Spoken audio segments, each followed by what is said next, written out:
Este podcast é uma realização O Historiante.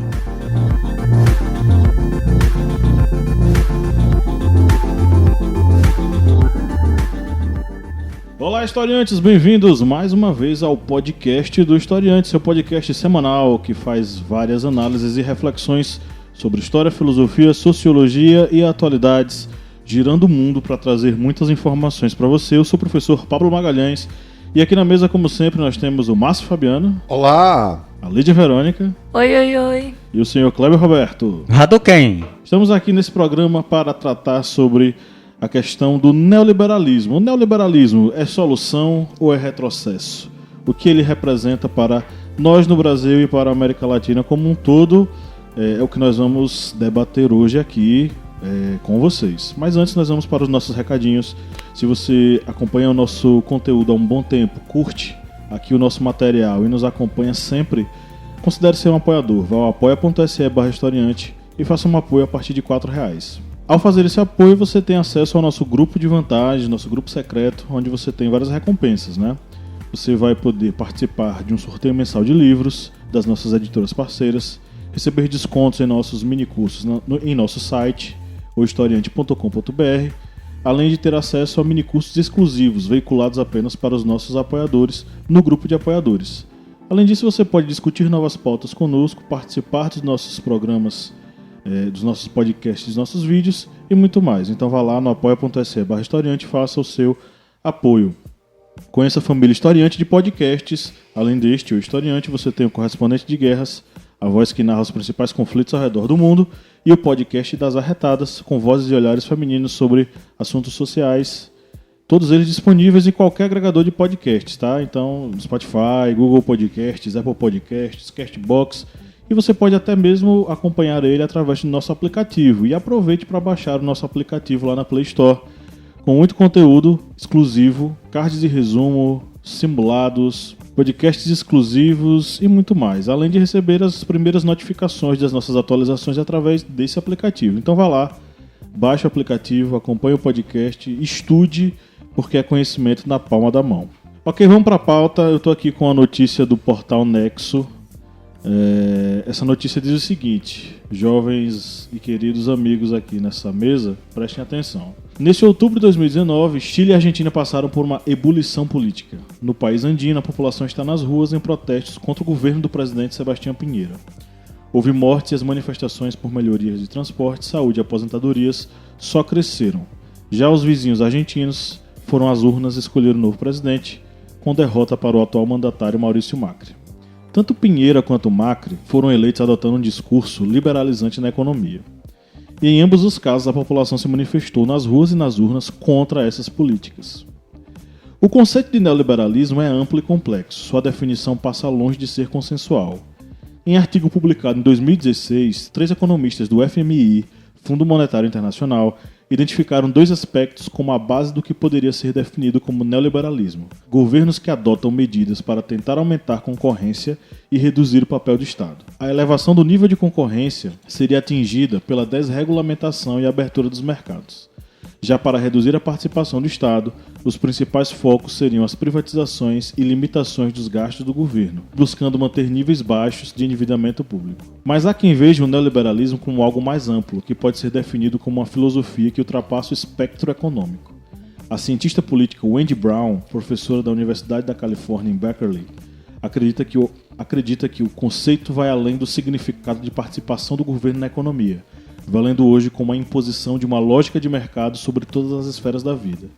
Isso significaria que a chamada razão neoliberal estaria transformando o significado político das ações cotidianas em um significado econômico, impondo uma lógica de empreendedorização de todos os aspectos da vida. O termo surgiu nos anos 30 na Áustria, tendo como principal defensor o economista Friedrich Hayek. Hayek dizia que o papel do Estado deveria ser de suprir as condições para que o mercado operasse livremente. Mas o conceito ganhou corpo e passou a ocupar o centro do debate político a partir do final dos anos 70.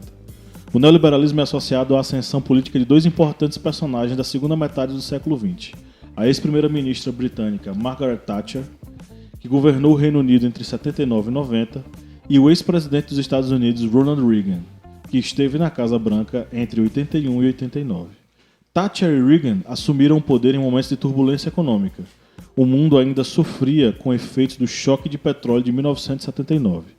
E tanto o Reino Unido como os Estados Unidos enfrentaram a estagflação, uma situação em que a inflação estava mais alta do que o normal e o crescimento econômico mais baixo.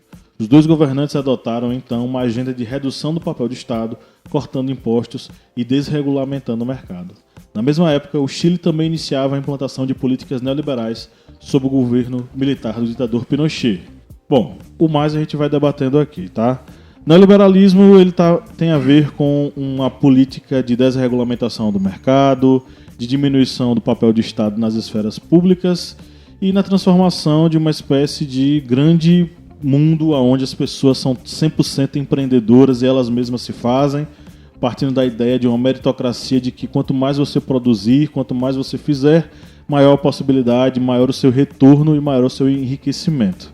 Bom, esse tipo de política já vinha sendo adotada e implantada no Brasil há muito tempo, principalmente desde o governo Collor, passando pelo governo FHC, e nós conhecemos o governo FHC como um governo que adotou medidas muito liberalizantes e que modificaram muito a vida no Brasil. O que acontece é que, com a ascensão do Bolsonaro após anos de governos petistas, a ideia de um liberalismo, de uma pegada neoliberal está voltando, está retornando, está ficando em voga novamente. E essas medidas visam principalmente o enxugamento do Estado e o corte de boa parte de serviços que até então eram fundamentais para a sociedade brasileira. Só que aí vem aquela questão, essas medidas elas são positivas ou elas são negativas? Elas são um avanço para o Estado brasileiro ou elas representam um retrocesso para o Estado brasileiro? É o que a gente precisa debater hoje aqui, é o que a gente precisa deixar claro aqui para os nossos seguidores. Bem, devemos deixar de início logo claro essa diferença entre o que é o liberalismo, ou liberalismo clássico, e o neoliberalismo. Esse liberalismo clássico que ele surgiu no período do iluminismo, que teve Adam Smith como um dos seus, digamos, o pai desse liberalismo econômico, ele tinha a ideia que o Estado ele não deveria interferir em nada na economia. Era até a ideia do laissez-faire, ou seja, o deixar ir, o deixar fazer. E essa ideia, ela fazia com que o Estado ele deveria cuidar apenas das áreas que seriam voltadas para o Estado, como, por exemplo, educar a população para gerar mão de obra, por exemplo. Anthony Quinton, ele até diz que um mercado em que não há interferência do Estado, ele se torna mais favorável para a própria população.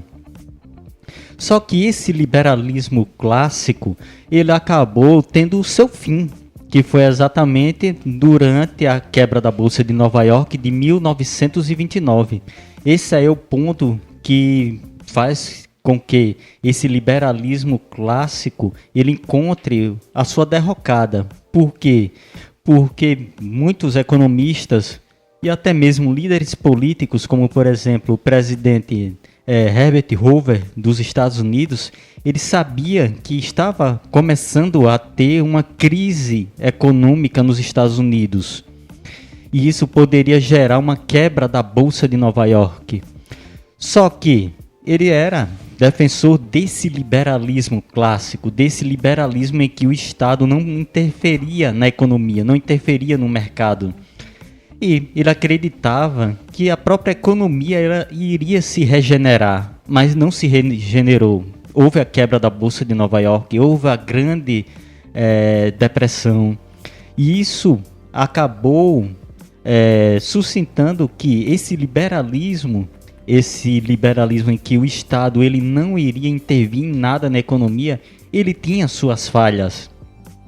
É tanto que após essa quebra da Bolsa de Nova York, essa grande crise econômica do final da década de 1920 até a década de 1930, ela só veio a ser estancada com o keynesianismo, que era um conceito econômico, uma teoria econômica em que o Estado ele iria intervir na economia para tentar reverter aquela crise econômica.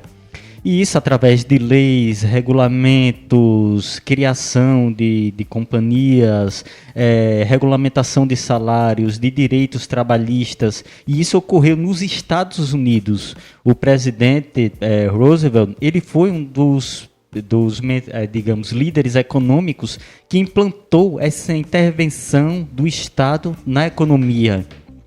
Aí já é social-democracia, né?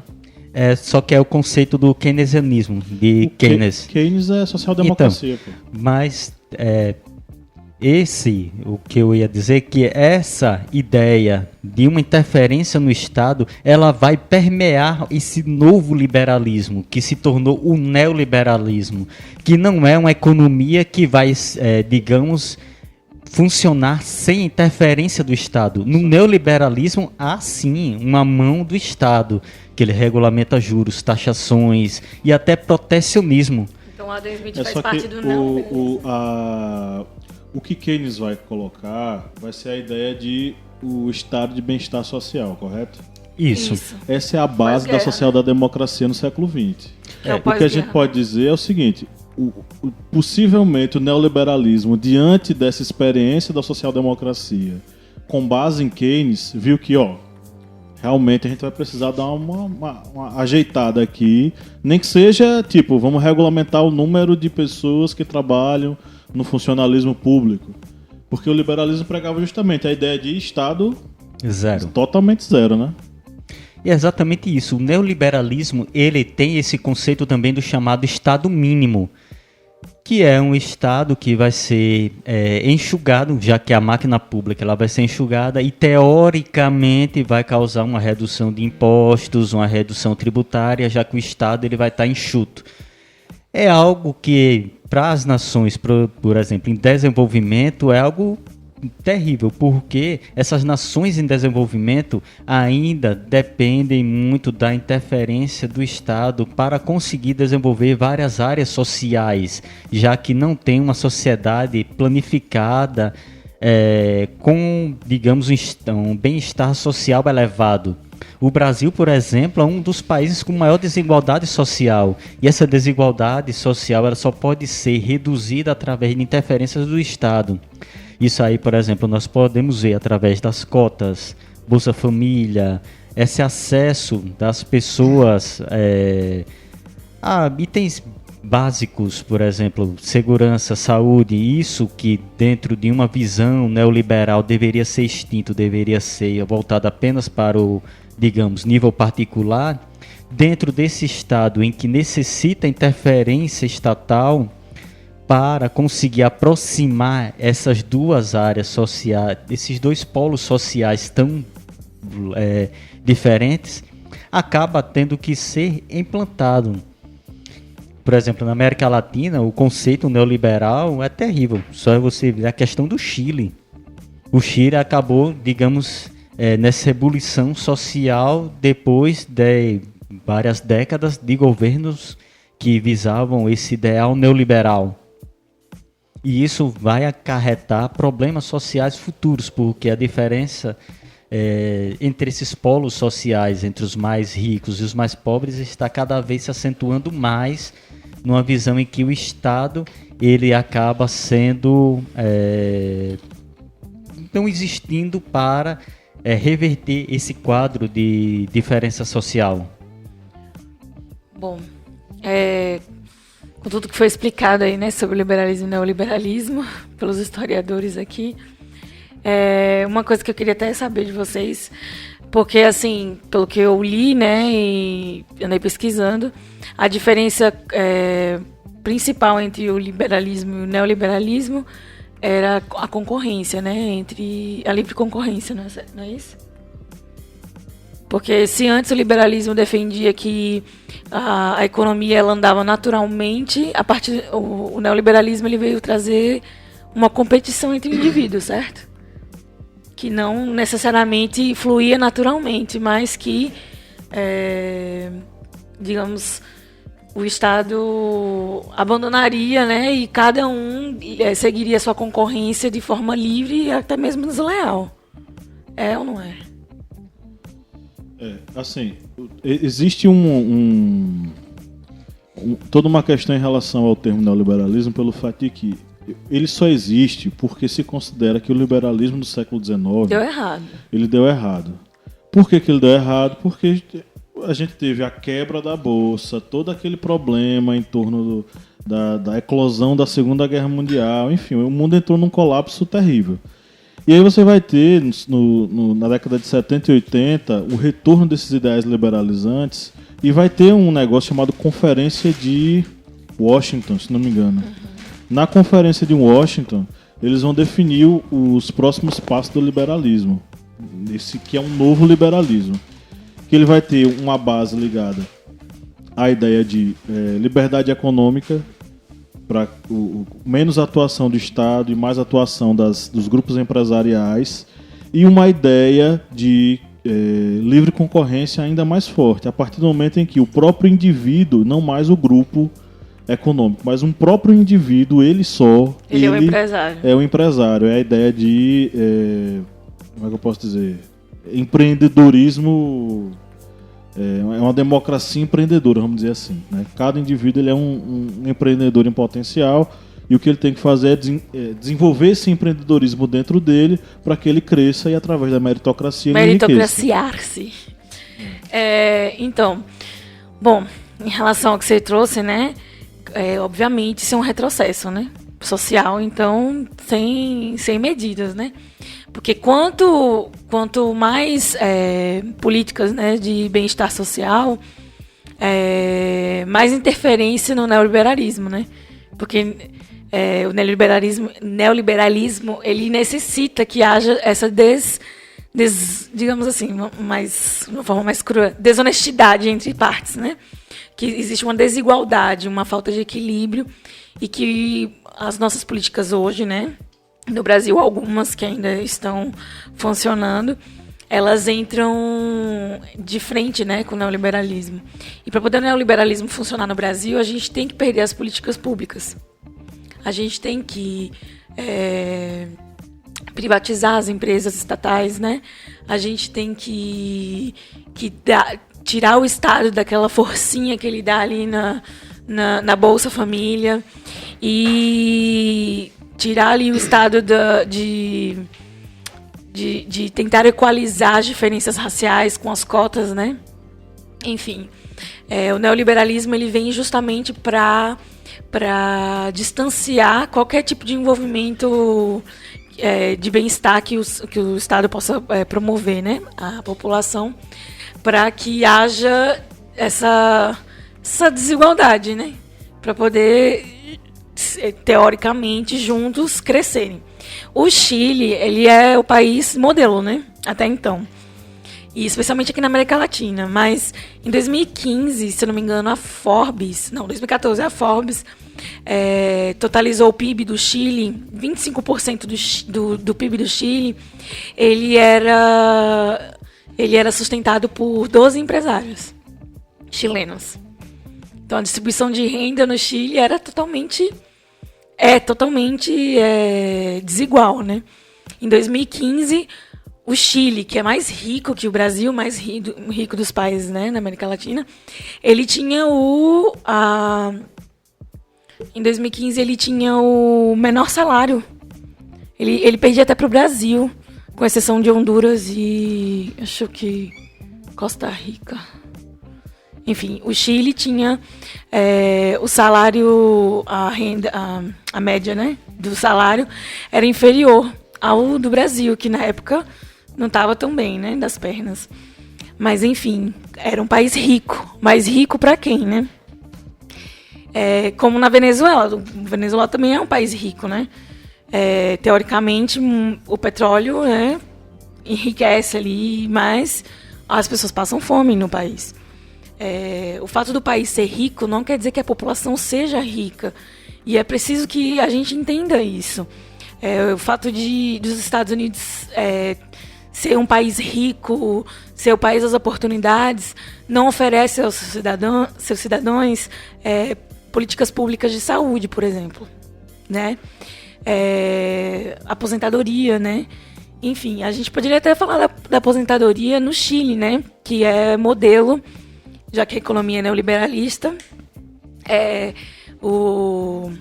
Hoje estão colhendo os frutos da aposentadoria que foi escolhida lá no governo Pinochet, e aí tá dando todo esse problema, porque finalmente conseguiram enxergar os seus problemas sociais a partir dessa geração que não conseguiu se sustentar e passou a vida inteira, digamos assim, que esperando por esse momento, né, para finalmente usufruir daquilo que se planejou, sonhou, enfim. E o Estado completamente ausente em relação aos idosos. E, enfim, a população resolveu se manifestar diante dessas desigualdades, especialmente essa geração de agora, que vê o futuro deles baseado nessa geração de idosos que hoje sofrem no Chile. E se nós... Bom, nossa reforma da Previdência está aí, né?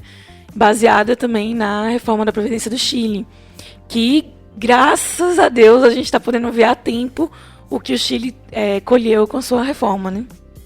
Previdenciária. Inclusive, eu vou falar aqui do Eduardo Fagnani, que ele fala sobre o bem-estar social no livro dele. Ah, sim. No livro Previdência Social...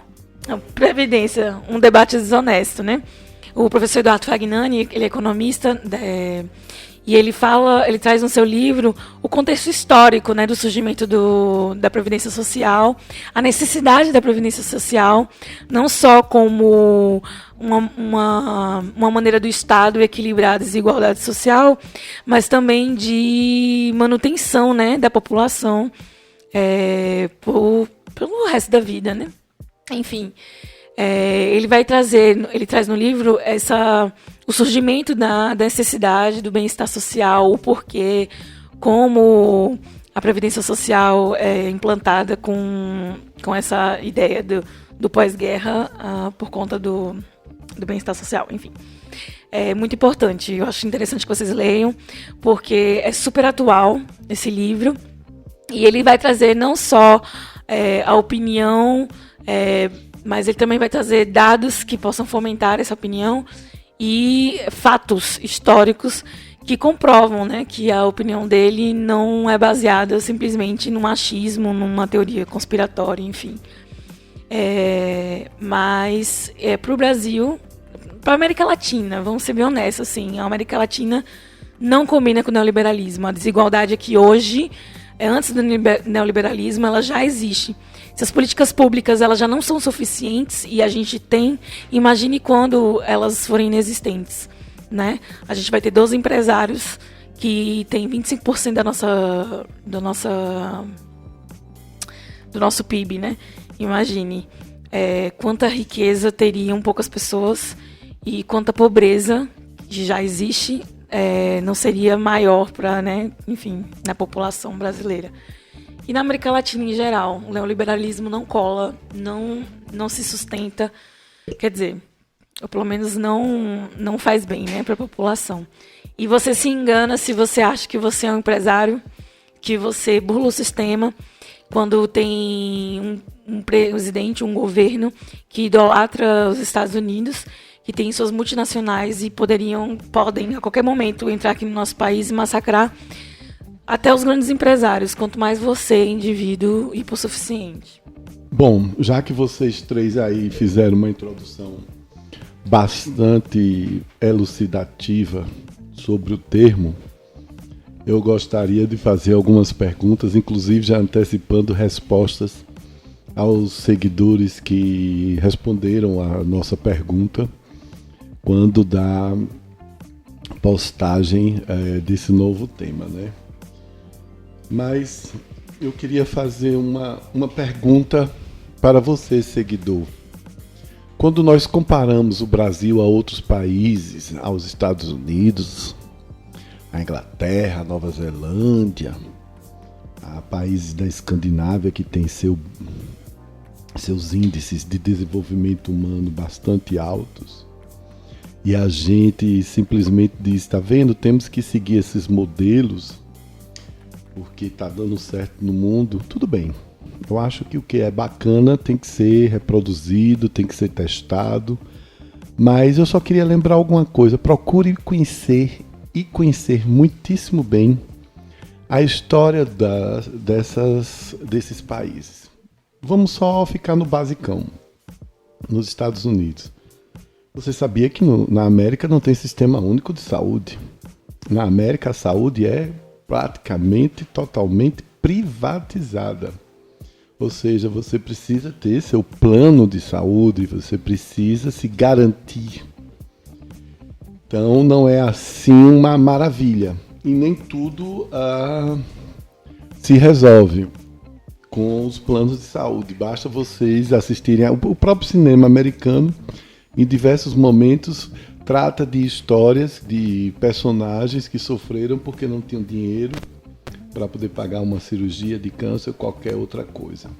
Vocês acham que isso é realmente viver de maneira segura, de maneira tranquila?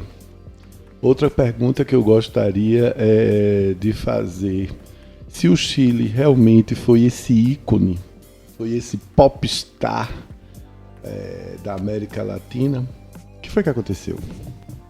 Gente, não era um sucesso? Não era, tudo estava dando bacana, tudo estava funcionando bem, o Chile é super produtor de frutas, grande produtor de vinhos, excelentes vinhos, posso falar porque gosto, consumo alguns dos vinhos chilenos. Foi o que aconteceu? Aonde foi? Nada, uma situação não fica ruim de uma hora para outra. Hoje é segunda-feira, dia 9 de dezembro, 8h30 da noite. Amanhã, dia 10 de dezembro, nós vamos acordar e vai ter uma outra mudança. Não é assim que as coisas funcionam. O que aconteceu no Chile foi que esqueceram de combinar com os pobres. E os pobres e os de classe média mais baixa também têm direito a comer, estudar, passear, têm direito a se divertir, têm que ter acesso à cultura. Todos nós temos direito a isso. O que é que eu queria trazer para você refletir, pensar, estudar, seguir aqui a literatura e os pensadores propostos pelos nossos colegas? Liberalismo significaria, vamos dizer assim, num termo mais rudimentar, o banda voou para todo mundo.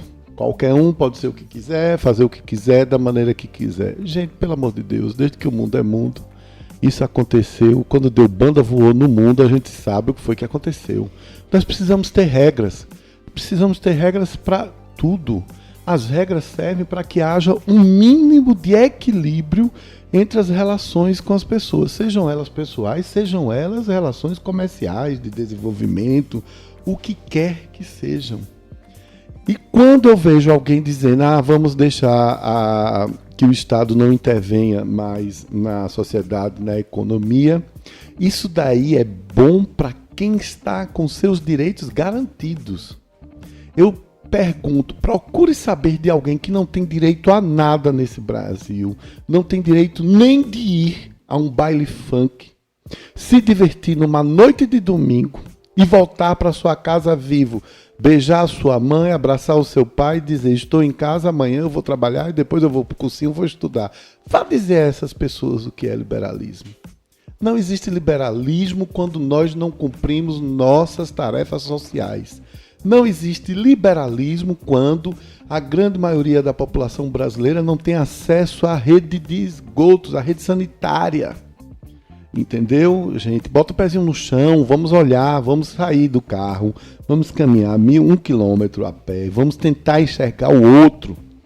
Não existe liberalismo com um governo que quer taxar seguro-desemprego, onde nós já temos quase 14 milhões de desempregados, quando nunca, inclusive, mesmo nos governos da esquerda, nunca tivemos coragem de propor a taxação dos ricos, dos milionários. Ser milionário no Brasil é o paraíso na terra. Porque ser milionário nos Estados Unidos é bom, mas eles pagam taxas. ser milionário na Inglaterra é mais complicado ainda, porque as taxas sobre as fortunas existem. Então é bacana ser milionário no Brasil, que você não paga nada, né? Você paga ali um salário mínimo, você mantém uma casa com 5, 10 empregadas, cada um ganhando um salário mínimo, você fica lá com seus milhões. Então, liberalismo, para mim, rima com egoísmo, rima com essa incapacidade nossa, essa preguiça do brasileiro médio de querer entender como as coisas funcionam. O Fábio Porchat, o humorista, ele disse uma coisa muito interessante e eu vou falar mesmo que ele disse o seguinte: o Bolsonaro não governa, ele se vinga. E isso, para mim, foi fundamental. Por que a gente fala do governo Bolsonaro? Porque simplesmente tem um ano que nós estamos numa tentativa de sermos liberais e a única coisa que nós conseguimos liberar realmente foi nosso ódio, nosso racismo, nossa misoginia, nossa completa nojo que a gente tem com pobres. O que no Brasil a gente tem nojo de pobre eu não sei, é uma psicopatia, é um sadomasoquismo, porque não é um país de ricos, nós somos um país ainda de pessoas pobres. Vocês sabem onde é que não existe gente pobre? Na Escandinávia. Mas as coisas estão bem resolvidas. Desigualdade social. Exatamente, a desigualdade social foi combatida. Mas o FMI mesmo já apontou que o neoliberalismo ele foi responsável pelo aumento da desigualdade social. Isso em 2016 foi apontado no estudo do FMI. Então, assim, é latente, é claro que o neoliberalismo ele amplia a desigualdade social, principalmente porque aí você diz, mas o FMI falou isso. Quem é o FMI? O FMI não é comunista, o FMI não é socialista, o FMI é simplesmente nada mais nada menos que o Fundo Monetário Internacional, um dos principais órgãos do capitalismo, da economia mundial, e ele chegou a dizer, o neoliberalismo, ele só gerou desigualdade social. Quando você pega casos como esse que você acabou de citar, e você vai pegar, por exemplo, países que trabalharam a ideia de assistência e seguridade social, com a criação de um estado de bem-estar social. Isso só é possível através da social-democracia e de um caminho que o próprio Keynes, como o Kleber citou aqui, indicou, que é a ideia da o Estado trabalhar a ideia de direito de trabalho, direitos trabalhistas, direitos em relação à aposentadoria. O próprio Brasil já sofreu com isso, gente. A primeira república no Brasil, logo depois da República das Espadas, e que só acabou essa república oligárquica neoliberal dos grandes produtores de café, só foi terminar nos anos 30 com a Revolução de 30 e aí veio Getúlio Vargas com uma série de regulamentações. Mas o que era o Brasil entre os anos 1900 e 1930, se não um grande experimento neoliberal onde os trabalhadores não tinham qualquer direito, não existia aposentadoria, não existia seguro-desemprego, não existia seguridade social de forma alguma, onde os grandes produtores, grandes latifundiários diziam que aqueles queriam e a classe trabalhadora trabalhava. O que foi, senão, o que aconteceu no Brasil, por exemplo, com o encilhamento, com a ideia de emissão e aí já tem uma certa intervenção do Estado, porque quem teve a ideia de fazer a impressão de papel moeda a rodo foi o ministro da Economia do Brasil, Rui Barbosa. Foi liberado especulação, foi liberado tudo. E aí o que aconteceu? Criou-se uma bolha econômica no Brasil, aonde funcionários ganhavam um salário exorbitante que não comprava sequer um pão, por causa dessa liberalização louca.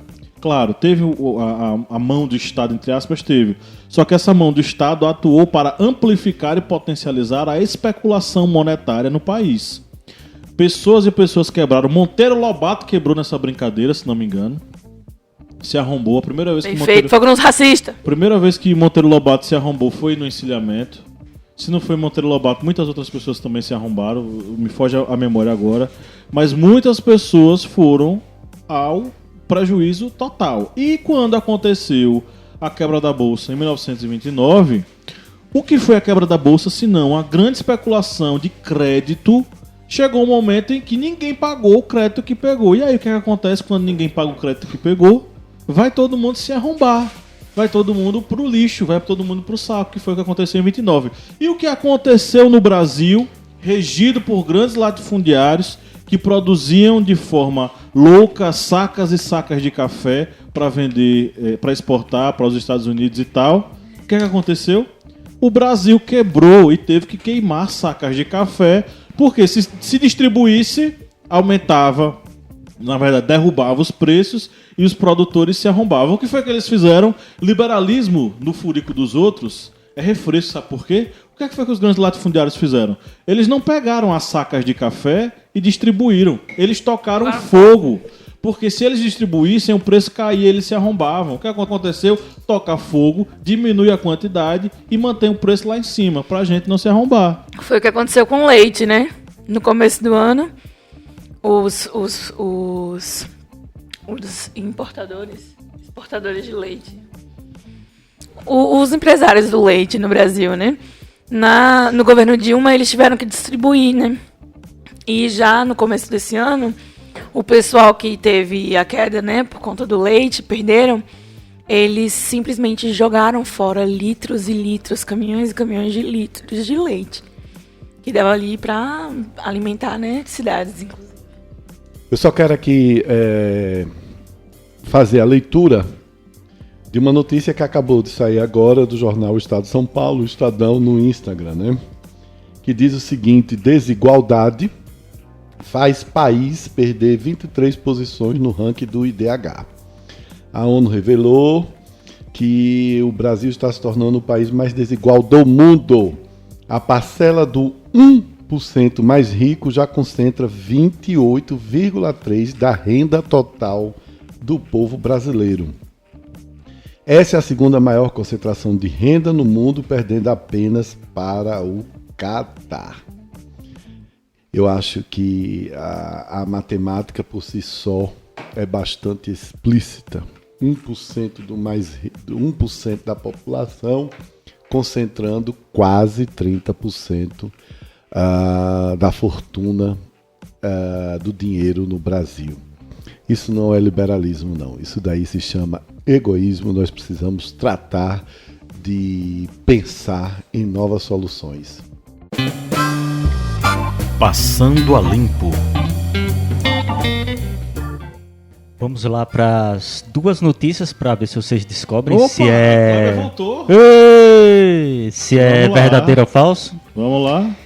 A primeira: ser mordido de cobra nos Estados Unidos pode custar $1.153. Verdade. Verdade.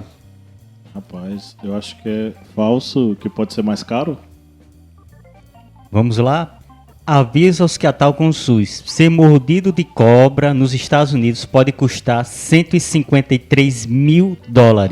Oh, beleza! A notícia está publicada no site revistaforum.com.br. No texto vem indicando: o americano Todd Fassler foi mordido por uma cascavel em San Diego, Califórnia. Não seria notícia porque há entre 7 e 8 mil ataques de cobra peçonhentas nos Estados Unidos todo ano. Aqui, no caso Brasil, em 2010, o número chegava a 30 mil vítimas. Mas virou quando a emissora local noticiou quando isso custou a Fassler em custo de hospital e de soro antiofídico, que no SUS é gratuito, no SUS aqui, público, gratuito. Esse custo para ele foi de $153.161,25, ou seja, no câmbio da época, R$483 mil na cotação. Ou seja, o Estado, quando ele quer liberar, né, a economia para ser do capital, é isso aí que acontece. Porque lá, lembrando para todo mundo que está ouvindo, o sistema de saúde nos Estados Unidos ele é particular, caro e funciona da seguinte modo: você está morrendo, leva para o hospital, depois chega a fatura em sua casa e a grande parcela da dívida pública norte-americana está associada a gastos com saúde, que as pessoas não conseguem pagar o hospital para onde foram levadas. E isso é tão grave lá que quando o presidente Obama quis criar o Obamacare, foi um processo, um babado. Porque, por causa do lobby dos grandes empresários, donos de hospitais. O hospital é um negócio extremamente lucrativo nos Estados Unidos, né? Aqui é a questão do plano de saúde. Os planos de saúde são riquíssimos, então ninguém quer perder essa mamata, né? Vamos sucatear o SUS para poder ganhar dinheiro em cima da população. A outra aqui falando já dessa economia liberal. Estados Unidos vão liberar a taxa de vinho e outros produtos europeus. É verdade ou mentira? Não, é mentira. Como é que é? Peraí. Estados Unidos vão liberar taxa de vinho e outros produtos europeus. É verdade. Eles entraram em conflitos recentemente. Eu acho que eles vão manter as taxas, colocar as taxas. Eu acho que é mentira. É uma grande medida. O Estado resolveu fazer com que os empresários brigassem entre eles. Alguma coisa assim. Eu li. Conta a verdade aí pra gente. A notícia está no site globorural.com. Estados Unidos vão taxar vinho e outros produtos europeus. Itens listados estarão sujeitos a tarifas adicionais que variam de 10% a 25%. Isso aí porque, segundo aqui a notícia, vinhos, queijos, biscoitos e diversos outros produtos da Europa de mais de 150 categorias serão taxados pelos Estados Unidos. É uma consequência de decisão da Organização Mundial do Comércio, OMC, segundo a qual o fabricante de aviões Airbus foi beneficiada por subsídios irregulares europeus. Ou seja, nós vemos aqui que esse negócio de do mercado, do livre mercado, do liberalismo total, assim, não é tão livre não. Taxam, não. Você, quando é coisa para eles, exatamente, eles são extremamente conservadores, vamos taxar. E aí, para muitos que defendem, não, mas a Europa também é liberal. Tava dando subsídio para a empresa. Na verdade, a Europa, que quem pensa isso está errado, porque a Europa, muitos governos europeus, eles são social-democratas. Eles não são liberais. Na verdade, não existe nenhum país liberal. Até os Estados Unidos não pode ser colocado como um país liberal, porque ele toma medidas extremamente protecionistas. Nenhum país liberal seria protecionista. Se você quiser ver uma questão protecionista, pesquise aí, algumas décadas atrás, a questão da proteção ao suco de laranja. Se você pesquisar, isso aí já é um fato histórico, os Estados Unidos defendia a produção de suco de laranja e o brasileiro não conseguia importar nenhuma gota. Eles, mesmo com quebra de produção, com tufões, com o clima sendo adverso, ele não aceitava a importação. Isso aí você vai pesquisar e vai perceber o que é um mercado protecionista. É protecionismo para mim e neoliberalismo para vocês aí se quebrarem.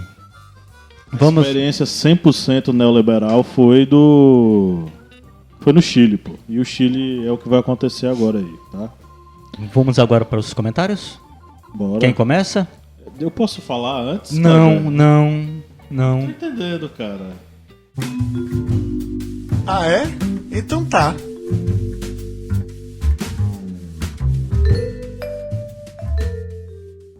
Vamos agora para os nossos comentários, as interações com os nossos seguidores. Você que está nos ouvindo, você também pode participar. Fique à vontade. Vai em uma das nossas mídias sociais, no Instagram ou no Facebook, e deixe um comentário nas nossas chamadas de interação. Além disso, pode mandar mensagem a hora que você quiser, tanto eu quanto o Kleber estamos lá para responder, e agora também a Bianca tá lá respondendo, de vez em quando o Lídia também responde, Márcio nunca, né? Bem, vamos para o comentário que está em nosso history, que foi comentado por Gisele Batista. Ela comentou o seguinte: já passou da hora de aderir ao livre mercado sem intervenção do Estado. Ela fez esse comentário com relação ao nosso questionamento, que foi neoliberalismo no Brasil, solução ou retrocesso?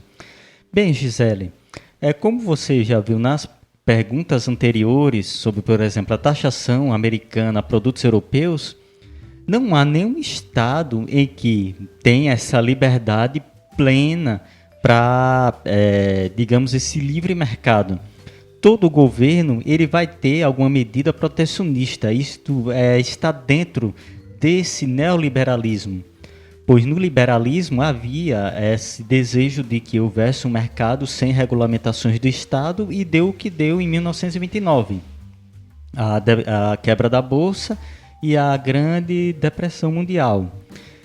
Essa questão desse livre mercado sem intervenção do Estado, todos os estados eles vão de uma forma ou de outra proteger o seu mercado interno. Você vê aí a questão dos Estados Unidos com a taxação do aço e do alumínio de vários países, incluindo o Brasil, a taxação americana com produtos europeus, os europeus que davam subsídio à empresa de fabricante de aviões, a Airbus. Vem também os chineses, essa guerra comercial entre China e Estados Unidos. Tudo isso aí é uma demonstração de que há um livre mercado, há negociação entre países. Você, por exemplo, pode ir ali comprar no Ali. Você pode comprar o que quiser no Ali e vai receber em casa. Vai demorar, mas vai receber. Isso é uma demonstração que tem a liberação do mercado. Não há restrições para você, por exemplo, comprar um produto americano, um produto europeu, um produto sul-africano, um produto chinês. Mas vai haver sempre um protecionismo do Estado com relação à sua própria economia.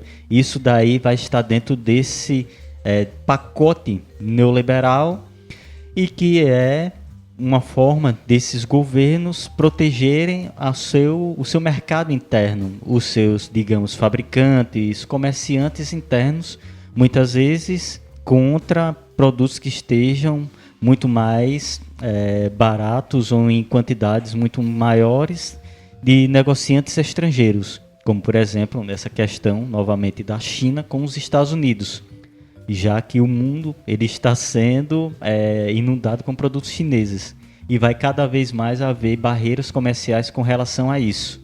Carlos Maurílio. Está dizendo aqui que no liberalismo é solução. Liberalismo funciona assim. E a gente já pode descartar, né, gente? Que não funcionou da primeira vez. Desigualdade sempre vai haver. O que se precisa é diminuir a distância. Ok. Acredito que a base de tudo é a liberdade do indivíduo e somente é possível em um ambiente liberal. Eu não sei nem por onde começar. Porque o liberalismo não deu certo, né? Como o Pablo falou aqui, que o neoliberalismo justamente ele vem reencaixar, né, o liberalismo de uma forma mais atualizada, né, já que o liberalismo puro não deu certo. E aí a gente já descarta essa possibilidade porque já foi descartada um dia, né? A desigualdade sempre vai haver, o que se precisa é diminuir a distância. Eu não entendi muito qual a distância que se diminui com o liberalismo, já que o Estado ele deixa de atuar nas políticas públicas, né? Que as políticas públicas elas existem justamente pelo bem-estar social, que é para tentar equalizar as diferenças sociais que existem no Estado. Porque eu, como uma garota loira de HB20, não posso competir com alguém que estudou em colégio público a vida inteira e é negra, certo? Então, as políticas públicas, né, as cotas, no caso aqui, que eu vou citar, elas vêm justamente para equalizar essa diferença entre nós duas. E o neoliberalismo, se a gente colocar aqui, acredito que a base de tudo é a liberdade do indivíduo, ela não é livre como eu sou livre. Então aí já quebra, né, essa ideia de que o neoliberalismo ele diminuiria a distância. Muito pelo contrário. Eu estaria sempre à frente, porque eu nasci para estar à frente dessa garota. Enfim. E somente é possível em um ambiente liberal. Não é. Porque os indivíduos eles não estão em pé de igualdade entre eles. E com certeza se tem alguém que não está em pé de igualdade com todos nós, são os empresários ricos do Brasil, né? Especialmente os bancos, enfim. Então, não existe esse ambiente liberal que diminuiria a distância entre nós. Carlos Maurílio. Então, eu vou responder também aqui nos comentários do post ao Igor George, que ele diz o seguinte: funciona em lugares onde tem pessoas qualificadas, senão gera desigualdade. Então, Igor, gostei do que você falou pelo seguinte, que nós precisamos questionar o que são pessoas qualificadas. As pessoas são qualificadas para quê? Não é? Para atender o mercado, para atender exclusivamente o mercado. E quem vai qualificar essas pessoas? Se é para atender o mercado, quem é que vai qualificar essas pessoas? As grandes corporações liberais vão vir ao Brasil, vão se instalar no Brasil oferecendo cursos, universidades, oferecendo diplomas em cursos técnicos de qualificação para que as pessoas não qualificadas tornem-se qualificadas e passem a participar desse processo qualificado de sucesso e desenvolvimento humano. Gente, sinto muito, eu pessoalmente acho que a intervenção do Estado numa sociedade deve ter muitas regras, muitos limites, mas eu não consigo ver hoje o Brasil em desenvolvimento se o Estado não atuar nas questões que são nossas espinhas dorsais, que são a questão da educação, da segurança, do transporte, da infraestrutura. As empresas querem saber de lucro.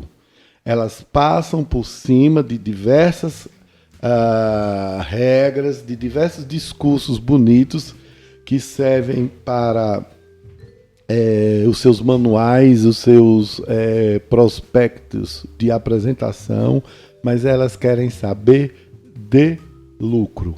Então nós precisamos do Estado sim atuando, intervindo em situações para tornar essa desigualdade, Igor, que você cita, cada vez mais distante de nós. Não são empresas que vão fazer isso, não. Quem vai ter que fazer isso é o Estado, com a nossa fiscalização. Aqui tivemos o comentário de Matheus Miranda. Ele comentou o seguinte: primeiramente, não existe neoliberalismo. O termo não é adequado e é utilizado como xingamento. Não existe novo liberalismo, pois são os mesmos fundamentos que derrubou reis absolutistas e enfrentou o totalitarismo nazista, comunista e fascista. Bem, Matheus, primeiramente, existe sim um neoliberalismo, já que o liberalismo clássico, esse liberalismo puro, que surgiu no período do Iluminismo, ele foi interrompido na quebra da Bolsa de Nova York em 1939. Com essa quebra desse liberalismo em 1929, esse liberalismo clássico já demonstrou que não poderia ser aplicado novamente dessa forma, no padrão do laissez-faire, ou seja, do deixar fazer. Esse novo liberalismo que surgiu, que é o neoliberalismo, ele tem interferências do Estado para regulamentar mercados e muitas vezes até mesmo para defender o seu mercado interno. E essa questão do liberalismo e do neoliberalismo, existe essa diferença, já que esse liberalismo clássico, ele, quando surgiu, ele surgiu com a ideia de que o Estado ele não iria intervir na economia, mas ele não surgiu com o ideal de derrubar reis. Ele surgiu com aquela ideia de que o mercado ele não seria regulamentado mais por governos, por reinos, já que havia o mercantilismo naquele período, e nesse mercantilismo ele havia a proteção interna do comércio interno, da economia interna de cada reino, a questão do metalismo, ou seja, que cada estado ele deveria manter uma certa quantidade de metais preciosos como ouro e prata. E já nesse ideal do liberalismo clássico, desse liberalismo puro, o Estado ele não deveria fazer isso. Os reis, os reinos, eles não deveriam intervir na economia dessa forma.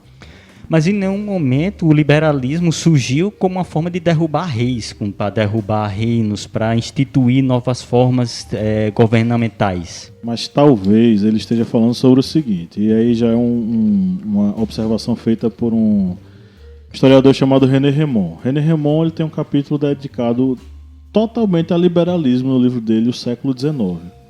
Nesse texto ele fala sobre uma coisa que hoje seria impensável. O liberalismo no final do século XVIII e início do século XIX era uma ideologia de esquerda. Por quê? Não por preocupação com a sociedade, não é isso. É porque o que é que representava o centro do poder? Era o antigo regime. O que é que questionava o antigo regime e o modo como ele se organizava? Eram os liberais. Os liberais estavam à esquerda do antigo regime. Por que eles estavam à esquerda do antigo regime? Porque eles pressupunham uma coisa que até então não era considerada, que era a ideia de que o indivíduo ele é livre, inclusive para questionar o próprio rei. Ele não tem mais uma espécie de, como é que eu posso dizer, legitimação divina que o coloque acima de todos. Ele, como qualquer outro, é um indivíduo que está submetido ao Estado. E quem é o Estado? Não é o rei. O Estado é o conjunto das pessoas que convivem e vivem naquele determinado local. Aí o que é que os liberais eles vão começar a propor? Que esse rei, que tinha um poder total, inclusive sobre a economia, mas sobre a economia, sociedade, cultura, etc., etc., ele fosse regido por leis e não estivesse acima das leis. É aí que nasce a ideia de estabelecimento de um contrato social. A ideia de contrato social é uma ideia liberal.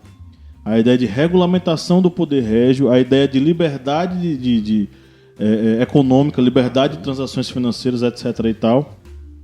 E mais, fim dos privilégios. Porque os liberais pressupunham o fim dos privilégios feudais. Então, são pessoas questionando o status quo. Os liberais estavam à esquerda do movimento. Só que aí o que acontece? O liberalismo ele acaba não matando reis, mas o ideal dele é o ideal de que o rei ele não é superior, ele está limitado e ele está submetido às leis como qualquer um, porque todos, aí vem a ideia de liberdade individual, todos nós somos livres a ponto de ter todos os nossos direitos e privilégios de cidadão mantidos. Aí você exclui mulheres, escravos, exclui uma série de pessoas que não são indivíduos, vamos dizer assim.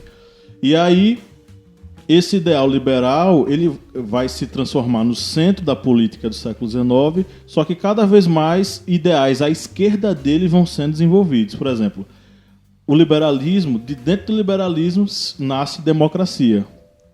E dentro da democracia você vai ter os democratas radicais, que vão criar uma outra vertente chamada socialismo do século XIX, onde vão estar uma série de outros caras. E dentro desse socialismo você vai ter uma radicalização dele, que vai ser meu Deus, como é que é o nome?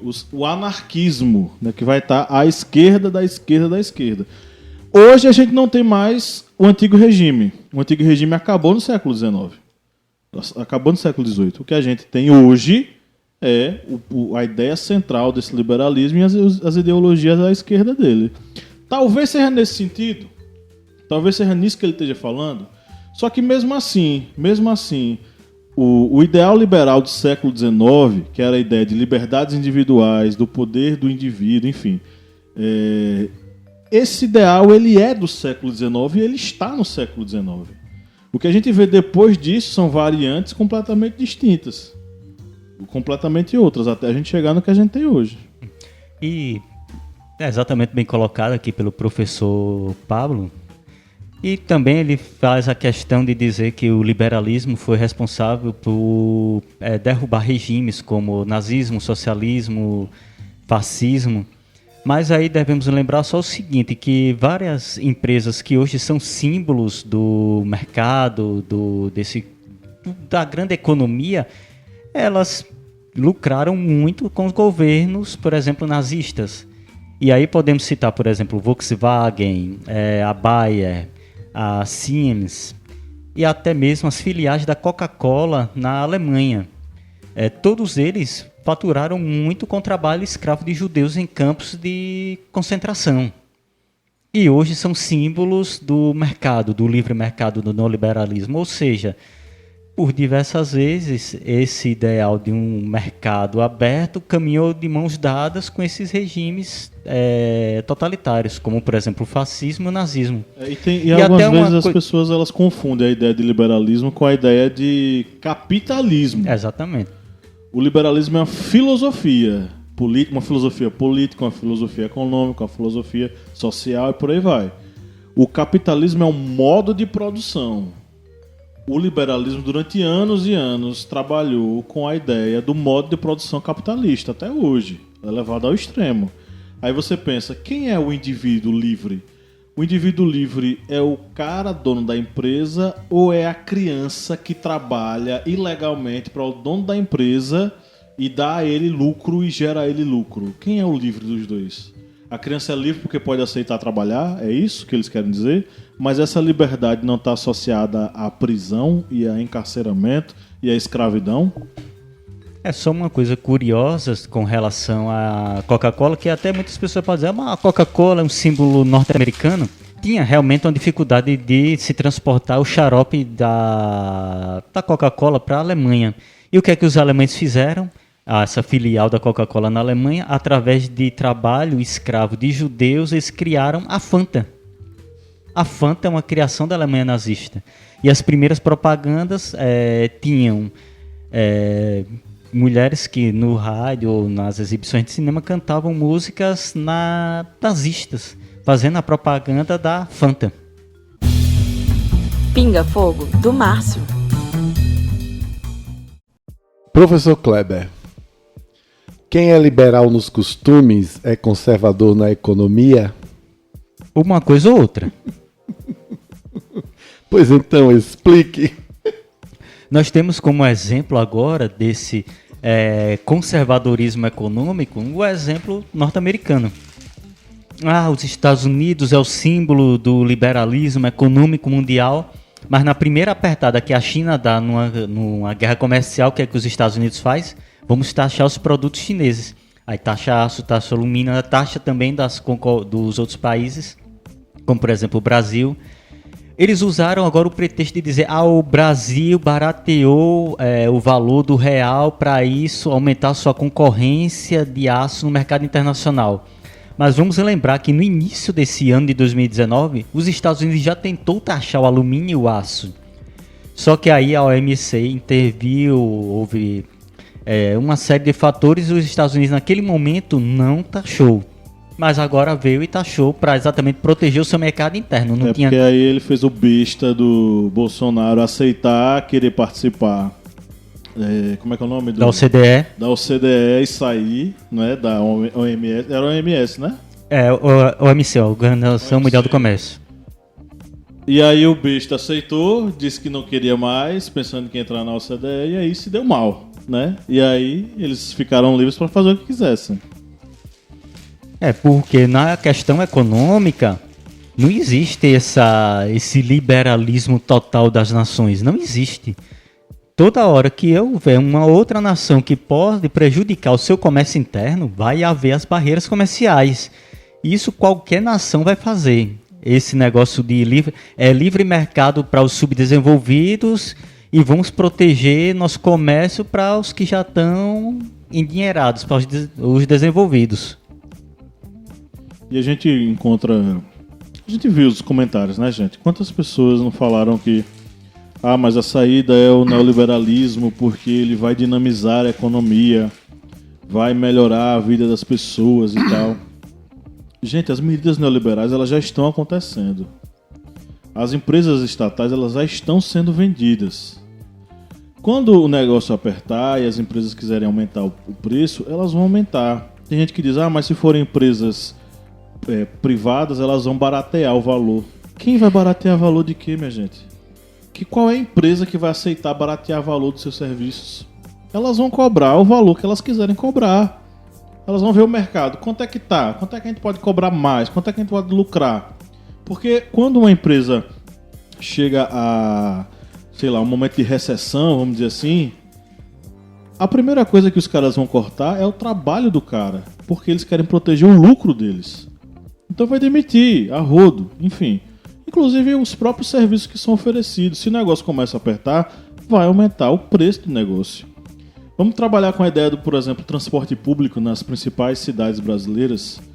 O transporte público é público entre aspas, porque ele é privado. São empresas que oferecem o serviço.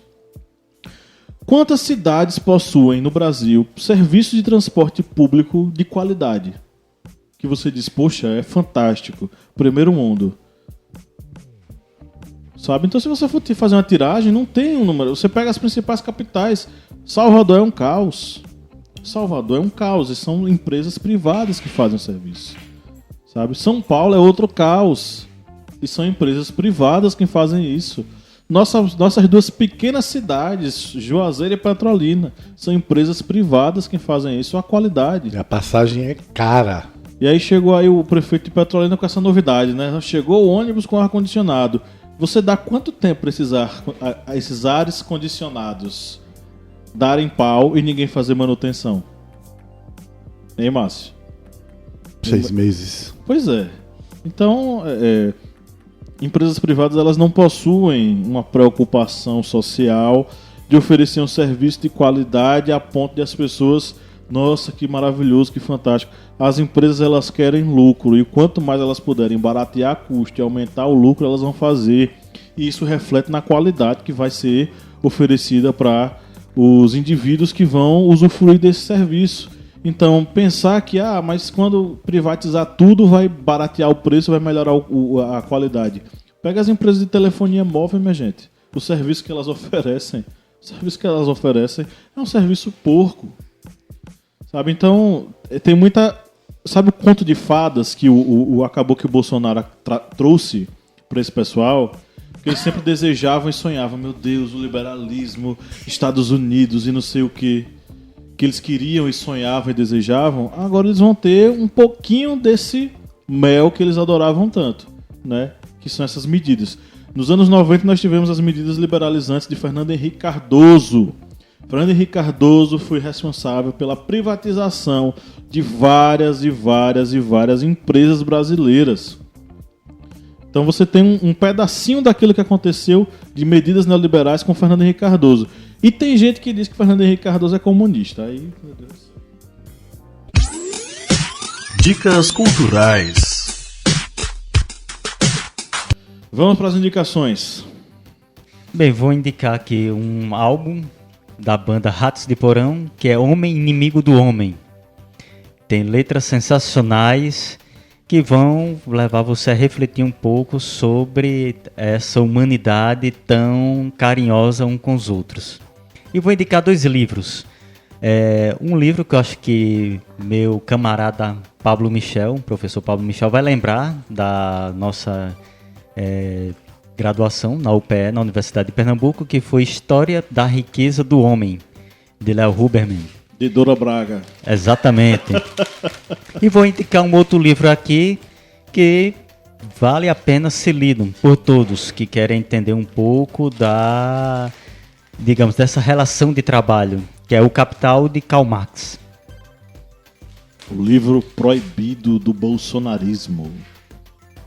Muito bem, eu vou indicar um filme para vocês que são loucos pelos americanos, pelo American Way of Life, que é um filme que em português recebeu a tradução de Fome de Poder, que aliás eu acho pela primeira vez, é uma das poucas traduções que eu considero mais interessantes do que o título original, que é The Founder, o fundador. O livro trata da história da ascensão da rede McDonald's. E é um filme, tá, gente? Fome de Poder.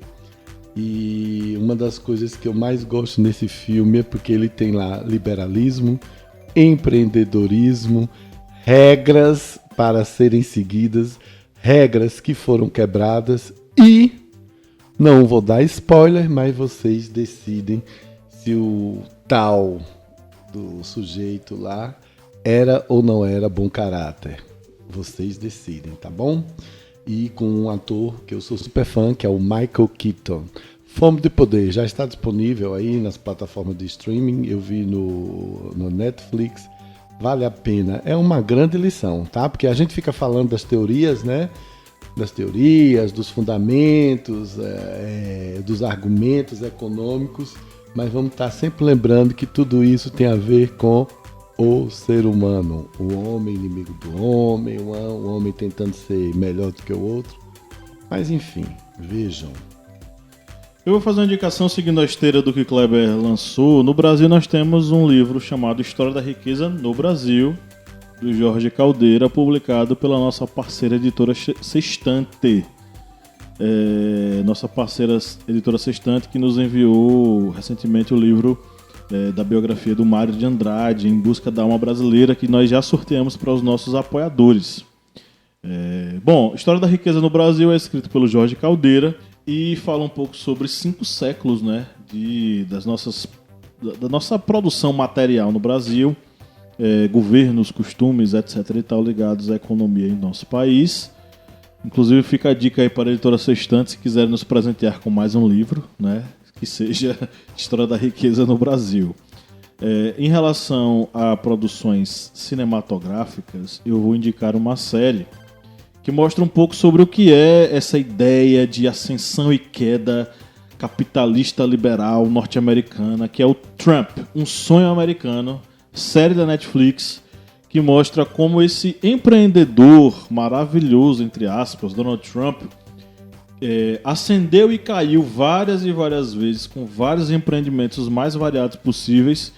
E assistindo essa série você tem um pouco da ideia que o norte-americano tem sobre sucesso. O sucesso do empreendedorismo, a ideia de que você trabalhando muito e suando muito, você vai conseguir atingir seus objetivos, porque tudo depende de você e você pode se transformar na maior pessoa do mundo. E se você quebrar, você tem que ter força de vontade para conseguir superar e empreender de novo e ser como Donald Trump, que quebrou várias vezes e hoje é presidente dos Estados Unidos. Esse é um conto de fadas que o norte-americano tem, que foi potencializado com o programa O Aprendiz, né, que nos Estados Unidos era com Trump, né, agora já é com outro empresário megalomaníaco, né? Então, assista para você ter uma ideia do que é esse sonho mirabolante americano de sucesso.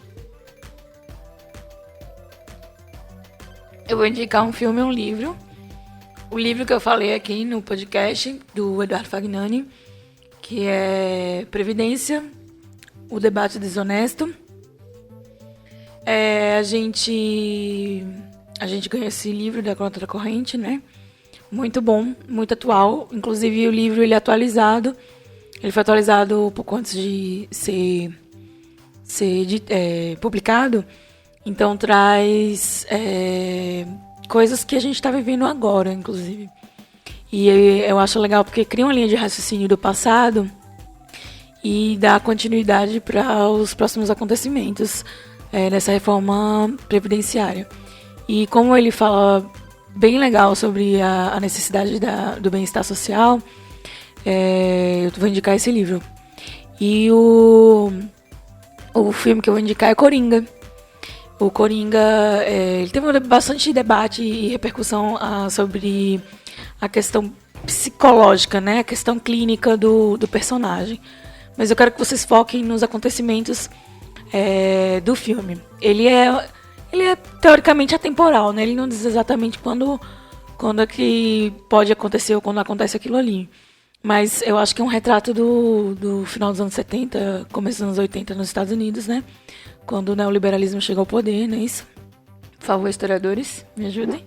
Tá certo? Sim. E aí o Estado se afasta, né, cada vez mais, e os indivíduos começam a, digamos que, ter sua escala social da forma como podem, né? Enfim, eu acho que seria legal ver esse filme com esse olhar do neoliberalismo, das questões políticas, do bem-estar social, enfim. Foca mais nessa questão. Eu vou indicar o Coringa aqui. Eu achei que foi um filme muito, muito forte, muito doentio, perturbador.